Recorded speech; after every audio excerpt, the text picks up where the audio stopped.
ಗಣತಿ ಕ್ಯಾಬಿನೆಟ್ ಅಲ್ಲಿ ಚರ್ಚೆ ಮಾಡಿದ್ದಾರೆ, ಅವಕಾಶವನ್ನ ಕೊಟ್ಟಿದ್ದಾರೆ. ಲಾಸ್ಟ್ ಉಪಮುಖ್ಯಮಂತ್ರಿಗಳು ಕೂಡ MLAಗಳು ಮಂತ್ರಿಗಳು ಮೀಟಿಂಗ್ ಹೋಗಿದ್ರು. ಸಾರ್ವಜನಿಕವಾಗಿ ಏನ್ ಚರ್ಚೆ ಆಗ್ತಾ ಇದೆ, ನಮ್ಮಲ್ಲಿ ಬಂದಿಲ್ಲ ಅಂತ ಅದನ್ನ ಹೋಗ್ಲಾಡಿಸ್ಬೇಕು. ಅದಕ್ಕೆ ಸ್ವಲ್ಪ ಕಾಲಾವಕಾಶ ಕೇಳಿ ಅಷ್ಟೇ, ಅದು ಬಿಟ್ಟು ಬೇರೆ ಏನು ಚರ್ಚೆ ಆಗ್ಲಿಲ್ಲ. ಕೆಲವರು ಕಾಲಾವಕಾಶ ಕೊಟ್ಟಿದ್ದಾರೆ, ಅದಕ್ಕೇನೇನು ಮಾತನಾಡಬೇಕು, ಏನೇನು ಮಾಹಿತಿ ಕೊಡಬೇಕು ಈಗ ಮುಖ್ಯಮಂತ್ರಿಗಳಿಗೆ ಕೊಡ್ತೀವಿ. ಕೆಲವು ಸಮುದಾಯಗಳು ವಿರೋಧ ವ್ಯಕ್ತಪಡಿಸಿದ್ವಂತೆ, ಸಮುದಾಯವಾರು ಮೀಟಿಂಗ್ ಮಾಡಿದ್ದಾರೆ. ಎಲ್ಲ ಸಮುದಾಯದವರು ಕೇಳ್ತಕ್ಕಂಥದ್ದಕ್ಕೆ ಅವರಿಗೆ ಎಲ್ಲ ಪೂರ್ತಿ ರೈಟ್ಸ್ ಇದೆ, ಅದೇನ್ ತಪ್ಪೇನಿಲ್ಲ. ಅವರ ಸಮುದಾಯದವ್ರದ್ದು ಏನೇನು ಬೇಕು ಅದನ್ನು ಮುಖ್ಯಮಂತ್ರಿಗಳಿಗೆ ಕೊಡಿ ಅಂತಕ್ಕಂಥದ್ದು, ರೈಟಿಂಗ್ ಅಲ್ಲಿ ಕೊಡಿ ಅಂತಕ್ಕಂಥದ್ದು ಹೇಳಿದ್ದಾರೆ ಅಂತ ಮಾಹಿತಿ ಇದೆ. ನಿನ್ನೆ ತಾನೇ ಆಗಿದೆ.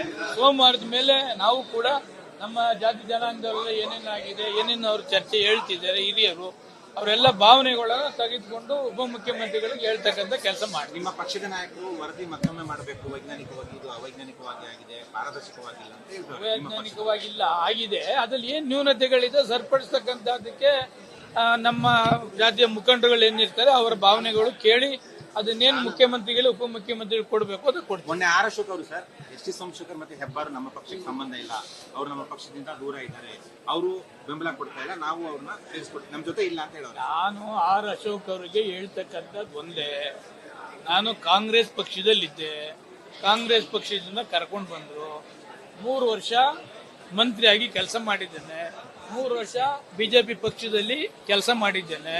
3 ವರ್ಷದಲ್ಲಿ ಯಾವತ್ತಾರು ಒಂದೇ ಒಂದು ಕೆಟ್ಟಗಳಿಗೆ ಯಾವ್ದಾದ್ರು ಒಂದೇ ಒಂದಿತ್ತ, ಯಾವ್ದಾದ್ರು ಪಕ್ಷ ವಿರೋಧಿ ಚಟುವಟಿಕೆ ಏನಾದ್ರು ಮಿಸ್ಟರ್ ಅಶೋಕ್ ಅವರೇ ನಾನೇನಾದ್ರು ಮಾಡಿದ್ದೀನ?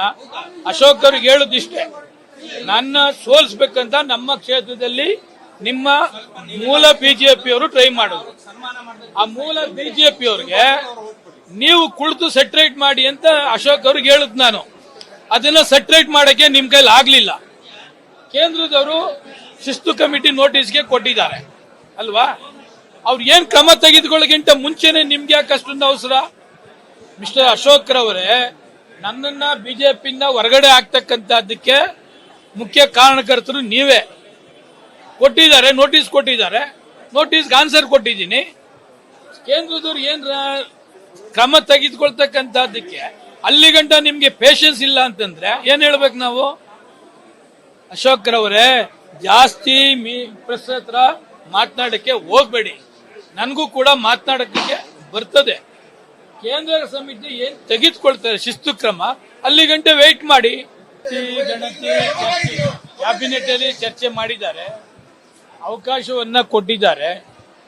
ಲಾಸ್ಟ್ ಉಪಮುಖ್ಯಮಂತ್ರಿಗಳು ಕೂಡ MLAಗಳು ಮಂತ್ರಿಗಳು ಮೀಟಿಂಗ್ ಹೋಗಿದ್ರು. ಸಾರ್ವಜನಿಕವಾಗಿ ಏನ್ ಚರ್ಚೆ ಆಗ್ತಾ ಇದೆ, ನಮ್ಮಲ್ಲಿ ಬಂದಿಲ್ಲ ಅಂತ ಅದನ್ನ ಹೋಗ್ಲಾಡಿಸ್ಬೇಕು. ಅದಕ್ಕೆ ಸ್ವಲ್ಪ ಕಾಲಾವಕಾಶ ಕೇಳಿ ಅಷ್ಟೇ, ಅದು ಬಿಟ್ಟು ಬೇರೆ ಏನು ಚರ್ಚೆ ಆಗ್ಲಿಲ್ಲ. ಕೆಲವರು ಕಾಲಾವಕಾಶ ಕೊಟ್ಟಿದ್ದಾರೆ, ಅದಕ್ಕೇನೇನು ಮಾತನಾಡಬೇಕು, ಏನೇನು ಮಾಹಿತಿ ಕೊಡಬೇಕು ಈಗ ಮುಖ್ಯಮಂತ್ರಿಗಳಿಗೆ ಕೊಡ್ತೀವಿ. ಕೆಲವು ಸಮುದಾಯಗಳು ವಿರೋಧ ವ್ಯಕ್ತಪಡಿಸಿದ್ವಂತೆ, ಸಮುದಾಯವಾರು ಮೀಟಿಂಗ್ ಮಾಡಿದ್ದಾರೆ. ಎಲ್ಲ ಸಮುದಾಯದವರು ಕೇಳ್ತಕ್ಕಂಥದ್ದಕ್ಕೆ ಅವರಿಗೆ ಎಲ್ಲ ಪೂರ್ತಿ ರೈಟ್ಸ್ ಇದೆ, ಅದೇನ್ ತಪ್ಪೇನಿಲ್ಲ. ಅವರ ಸಮುದಾಯದವ್ರದ್ದು ಏನೇನ್ ಬೇಕು ಅದನ್ನು ಮುಖ್ಯಮಂತ್ರಿಗಳಿಗೆ ಕೊಡಿ ಅಂತಕ್ಕಂಥದ್ದು, ರೈಟಿಂಗ್ ಅಲ್ಲಿ ಕೊಡಿ ಅಂತಕ್ಕಂಥದ್ದು ಹೇಳಿದ್ದಾರೆ ಅಂತ ಮಾಹಿತಿ ಇದೆ. ನಿನ್ನೆ ತಾನೇ ಆಗಿದೆ. ಸೋಮವಾರದ ಮೇಲೆ ನಾವು ಕೂಡ ನಮ್ಮ ಜಾತಿ ಜನಾಂಗದವರೆಲ್ಲ ಏನೇನಾಗಿದೆ, ಏನೇನು ಅವ್ರ ಚರ್ಚೆ ಹೇಳ್ತಿದ್ದಾರೆ ಹಿರಿಯರು, ಅವರೆಲ್ಲ ಭಾವನೆಗಳನ್ನ ತೆಗೆದುಕೊಂಡು ಉಪಮುಖ್ಯಮಂತ್ರಿಗಳಿಗೆ ಹೇಳ್ತಕ್ಕಂಥ ಕೆಲಸ ಮಾಡಿ. ನಿಮ್ಮ ಪಕ್ಷದ ನಾಯಕರು ವರದಿ ಮತ್ತೊಮ್ಮೆ ಮಾಡಬೇಕು, ವೈಜ್ಞಾನಿಕವಾಗಿ ಇದು ಅವೈಜ್ಞಾನಿಕವಾಗಿ ಆಗಿದೆ, ಪಾರದರ್ಶಕವಾಗಿಲ್ಲ ಅಂತ ಹೇಳ್ತಾರೆ. ಅವೈಜ್ಞಾನಿಕವಾಗಿಲ್ಲ ಆಗಿದೆ, ಅದ್ರಲ್ಲಿ ಏನ್ ನ್ಯೂನತೆಗಳಿದೆ ಸರಿಪಡಿಸ್ತಕ್ಕಂಥದ್ದಕ್ಕೆ ನಮ್ಮ ಜಾತಿಯ ಮುಖಂಡರುಗಳು ಏನಿರ್ತಾರೆ ಅವರ ಭಾವನೆಗಳು ಕೇಳಿ ಅದನ್ನೇನು ಮುಖ್ಯಮಂತ್ರಿಗಳು ಉಪಮುಖ್ಯಮಂತ್ರಿಗಳು ಕೊಡಬೇಕು ಅದು ಕೊಡ್ತೀವಿ. ಮೊನ್ನೆ ಆರ್ ಅಶೋಕ್ ಅವರು ಸರ್, ಎಸ್.ಟಿ. ಸೋಮಶೇಖರ್ ಮತ್ತೆ ಹೆಬ್ಬಾರ್ ನಮ್ಮ ಪಕ್ಷಕ್ಕೆ ಸಂಬಂಧ ಇಲ್ಲ, ಅವರು ನಮ್ಮ ಪಕ್ಷದಿಂದ ದೂರ ಇದ್ದಾರೆ, ಅವರು ಬೆಂಬಲ ಕೊಡ್ತಾ ಇಲ್ಲ, ನಾವು ಅವ್ರನ್ನ ಸೇರಿಸ್ಕೊಡ್ತೀವಿ, ನಮ್ಮ ಜೊತೆ ಇಲ್ಲ ಅಂತ ಹೇಳೋರು. ನಾನು ಆರ್ ಅಶೋಕ್ ಅವರಿಗೆ ಹೇಳ್ತಕ್ಕಂಥದ್ದು ಒಂದೇ, ನಾನು ಕಾಂಗ್ರೆಸ್ ಪಕ್ಷದಲ್ಲಿದ್ದೆ, ಕಾಂಗ್ರೆಸ್ ಪಕ್ಷದಿಂದ ಕರ್ಕೊಂಡು ಬಂದ್ರು, 3 ವರ್ಷ ಮಂತ್ರಿಯಾಗಿ ಕೆಲಸ ಮಾಡಿದ್ದೇನೆ, 3 ವರ್ಷ ಬಿಜೆಪಿ ಪಕ್ಷದಲ್ಲಿ ಕೆಲಸ ಮಾಡಿದ್ದೇನೆ. 3 ವರ್ಷದಲ್ಲಿ ಯಾವತ್ತಾರು ಒಂದೇ ಒಂದು ಕೆಟ್ಟಗಳಿಗೆ ಯಾವ್ದಾದ್ರು ಒಂದೇ ಒಂದಿತ್ತ, ಯಾವ್ದಾದ್ರು ಪಕ್ಷ ವಿರೋಧಿ ಚಟುವಟಿಕೆ ಏನಾದ್ರು ಮಿಸ್ಟರ್ ಅಶೋಕ್ ಅವರೇ ನಾನು ಏನಾದ್ರು ಮಾಡಿದ್ದೀನ? ಅಶೋಕ್ ಅವ್ರಿಗೆ ಹೇಳುದಿಷ್ಟೇ, ನನ್ನ ಸೋಲಿಸ್ಬೇಕಂತ ನಮ್ಮ ಕ್ಷೇತ್ರದಲ್ಲಿ ನಿಮ್ಮ ಮೂಲ ಬಿಜೆಪಿ ಅವರು ಟ್ರೈ ಮಾಡೋದು. ಆ ಮೂಲ ಬಿಜೆಪಿ ಅವ್ರಿಗೆ ನೀವು ಕುಳಿತು ಸೆಟ್ರೇಟ್ ಮಾಡಿ ಅಂತ ಅಶೋಕ್ ಅವ್ರಿಗೆ ಹೇಳುದು ನಾನು. ಅದನ್ನ ಸೆಟ್ರೇಟ್ ಮಾಡಕ್ಕೆ ನಿಮ್ ಕೈಲಿ ಆಗ್ಲಿಲ್ಲ. ಕೇಂದ್ರದವರು ಶಿಸ್ತು ಕಮಿಟಿ ನೋಟಿಸ್ಗೆ ಕೊಟ್ಟಿದ್ದಾರೆ ಅಲ್ವಾ? ಅವ್ರು ಏನ್ ಕ್ರಮ ತೆಗೆದುಕೊಳ್ಳೋಕ್ಕಿಂತ ಮುಂಚೆನೆ ನಿಮ್ಗೆ ಯಾಕೆ ಅಷ್ಟೊಂದು ಅವಸರ? ಮಿಸ್ಟರ್ ಅಶೋಕ್ ರವರೇ, ನನ್ನನ್ನ ಬಿಜೆಪಿಯಿಂದ ಹೊರಗಡೆ ಆಗ್ತಕ್ಕಂಥದ್ದಕ್ಕೆ ಮುಖ್ಯ ಕಾರಣಕರ್ತರು ನೀವೇ. ಕೊಟ್ಟಿದ್ದಾರೆ, ನೋಟಿಸ್ ಕೊಟ್ಟಿದ್ದಾರೆ, ನೋಟಿಸ್ಗೆ ಆನ್ಸರ್ ಕೊಟ್ಟಿದ್ದೀನಿ. ಕೇಂದ್ರದವ್ರು ಏನ್ ಕ್ರಮ ತೆಗೆದುಕೊಳ್ತಕ್ಕಂಥದ್ದಕ್ಕೆ ಅಲ್ಲಿ ಗಂಟ ನಿಮ್ಗೆ ಪೇಷನ್ಸ್ ಇಲ್ಲ ಅಂತಂದ್ರೆ ಏನ್ ಹೇಳ್ಬೇಕು ನಾವು? ಅಶೋಕ್ ರವರೇ, ಜಾಸ್ತಿ ಪ್ರೆಸ್ ಹತ್ರ ಮಾತನಾಡಕ್ಕೆ ಹೋಗ್ಬೇಡಿ. ನನಗೂ ಕೂಡ ಮಾತನಾಡಕ್ಕೆ ಬರ್ತದೆ. ಕೇಂದ್ರ ಸಮಿತಿ ಏನ್ ತೆಗೆದುಕೊಳ್ತಾರೆ ಶಿಸ್ತು ಕ್ರಮ, ಅಲ್ಲಿ ಗಂಟೆ ವೇಟ್ ಮಾಡಿ. ಗಣತಿ ಕ್ಯಾಬಿನೆಟ್ ಅಲ್ಲಿ ಚರ್ಚೆ ಮಾಡಿದ್ದಾರೆ, ಅವಕಾಶವನ್ನ ಕೊಟ್ಟಿದ್ದಾರೆ. ಲಾಸ್ಟ್ ಉಪಮುಖ್ಯಮಂತ್ರಿಗಳು ಕೂಡ MLAಗಳು ಮಂತ್ರಿಗಳು ಮೀಟಿಂಗ್ ಹೋಗಿದ್ರು. ಸಾರ್ವಜನಿಕವಾಗಿ ಏನ್ ಚರ್ಚೆ ಆಗ್ತಾ ಇದೆ, ನಮ್ಮಲ್ಲಿ ಬಂದಿಲ್ಲ ಅಂತ ಅದನ್ನ ಹೋಗ್ಲಾಡಿಸ್ಬೇಕು. ಅದಕ್ಕೆ ಸ್ವಲ್ಪ ಕಾಲಾವಕಾಶ ಕೇಳಿ ಅಷ್ಟೇ, ಅದು ಬಿಟ್ಟು ಬೇರೆ ಏನು ಚರ್ಚೆ ಆಗ್ಲಿಲ್ಲ. ಕೆಲವರು ಕಾಲಾವಕಾಶ ಕೊಟ್ಟಿದ್ದಾರೆ. ಅದಕ್ಕೆ ಏನೇನು ಮಾತನಾಡಬೇಕು, ಏನೇನು ಮಾಹಿತಿ ಕೊಡಬೇಕು, ಈಗ ಮುಖ್ಯಮಂತ್ರಿಗಳಿಗೆ ಕೊಡ್ತೀವಿ. ಕೆಲವು ಸಮುದಾಯಗಳು ವಿರೋಧ ವ್ಯಕ್ತಪಡಿಸಿದ್ವಂತೆ, ಸಮುದಾಯವಾರು ಮೀಟಿಂಗ್ ಮಾಡಿದ್ದಾರೆ. ಎಲ್ಲ ಸಮುದಾಯದವರು ಕೇಳ್ತಕ್ಕಂಥದ್ದಕ್ಕೆ ಅವರಿಗೆ ಎಲ್ಲ ಪೂರ್ತಿ ರೈಟ್ಸ್ ಇದೆ, ಅದೇನ್ ತಪ್ಪೇನಿಲ್ಲ.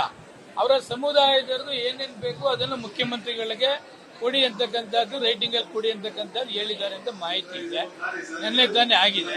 ಸೋಮವಾರದ ಮೇಲೆ ನಾವು ಕೂಡ ನಮ್ಮ ಜಾತಿ ಜನಾಂಗದವರೆಲ್ಲ ಏನೇನಾಗಿದೆ, ಏನೇನು ಅವ್ರ ಚರ್ಚೆ ಹೇಳ್ತಿದ್ದಾರೆ ಹಿರಿಯರು, ಅವರೆಲ್ಲ ಭಾವನೆಗಳನ್ನ ತೆಗೆದುಕೊಂಡು ಉಪಮುಖ್ಯಮಂತ್ರಿಗಳಿಗೆ ಹೇಳ್ತಕ್ಕಂಥ ಕೆಲಸ ಮಾಡಿ. ನಿಮ್ಮ ಪಕ್ಷದ ನಾಯಕರು ವರದಿ ಮತ್ತೊಮ್ಮೆ ಮಾಡಬೇಕು, ವೈಜ್ಞಾನಿಕವಾಗಿ ಇದು ಅವೈಜ್ಞಾನಿಕವಾಗಿ ಆಗಿದೆ, ಪಾರದರ್ಶಕವಾಗಿಲ್ಲ ಅಂತ ಹೇಳ್ತಾರೆ. ವೈಜ್ಞಾನಿಕವಾಗಿಲ್ಲ ಆಗಿದೆ, ಅದ್ರಲ್ಲಿ ಏನ್ ನ್ಯೂನತೆಗಳಿದೆ ಸರಿಪಡಿಸ್ತಕ್ಕಂಥದ್ದಕ್ಕೆ ನಮ್ಮ ಜಾತಿಯ ಮುಖಂಡರುಗಳು ಏನಿರ್ತಾರೆ ಅವರ ಭಾವನೆಗಳು ಕೇಳಿ ಅದನ್ನೇನು ಮುಖ್ಯಮಂತ್ರಿಗಳು ಉಪಮುಖ್ಯಮಂತ್ರಿಗಳು ಕೊಡಬೇಕು ಅದು ಕೊಡ್ತೀವಿ. ಮೊನ್ನೆ ಆರ್ ಅಶೋಕ್ ಅವರು ಸರ್, ಎಸ್.ಟಿ. ಸೋಮಶೇಖರ್ ಮತ್ತೆ ಹೆಬ್ಬಾರ್ ನಮ್ಮ ಪಕ್ಷಕ್ಕೆ ಸಂಬಂಧ ಇಲ್ಲ, ಅವರು ನಮ್ಮ ಪಕ್ಷದಿಂದ ದೂರ ಇದ್ದಾರೆ, ಅವರು ಬೆಂಬಲ ಕೊಡ್ತಾ ಇಲ್ಲ, ನಾವು ಅವ್ರನ್ನ ಸೇರಿಸ್ಕೊಡ್ತೀವಿ, ನಮ್ಮ ಜೊತೆ ಇಲ್ಲ ಅಂತ ಹೇಳೋರು. ನಾನು ಆರ್ ಅಶೋಕ್ ಅವರಿಗೆ ಹೇಳ್ತಕ್ಕಂಥದ್ದು ಒಂದೇ, ನಾನು ಕಾಂಗ್ರೆಸ್ ಪಕ್ಷದಲ್ಲಿದ್ದೆ, ಕಾಂಗ್ರೆಸ್ ಪಕ್ಷದಿಂದ ಕರ್ಕೊಂಡು ಬಂದ್ರು, 3 ವರ್ಷ ಮಂತ್ರಿಯಾಗಿ ಕೆಲಸ ಮಾಡಿದ್ದೇನೆ, 3 ವರ್ಷ ಬಿಜೆಪಿ ಪಕ್ಷದಲ್ಲಿ ಕೆಲಸ ಮಾಡಿದ್ದೇನೆ.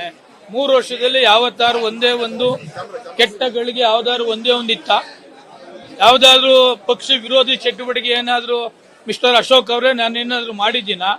ಅಶೋಕ್ ಅವ್ರಿಗೆ ಹೇಳುದಿಷ್ಟೇ, ನನ್ನ ಸೋಲಿಸ್ಬೇಕಂತ ನಮ್ಮ ಕ್ಷೇತ್ರದಲ್ಲಿ ನಿಮ್ಮ ಮೂಲ ಬಿಜೆಪಿ ಅವರು ಟ್ರೈ ಮಾಡೋದು. ಆ ಮೂಲ ಬಿಜೆಪಿ ಅವ್ರಿಗೆ ನೀವು ಕುಳಿತು ಸೆಟ್ರೇಟ್ ಮಾಡಿ ಅಂತ ಅಶೋಕ್ ಅವ್ರಿಗೆ ಹೇಳುದು ನಾನು.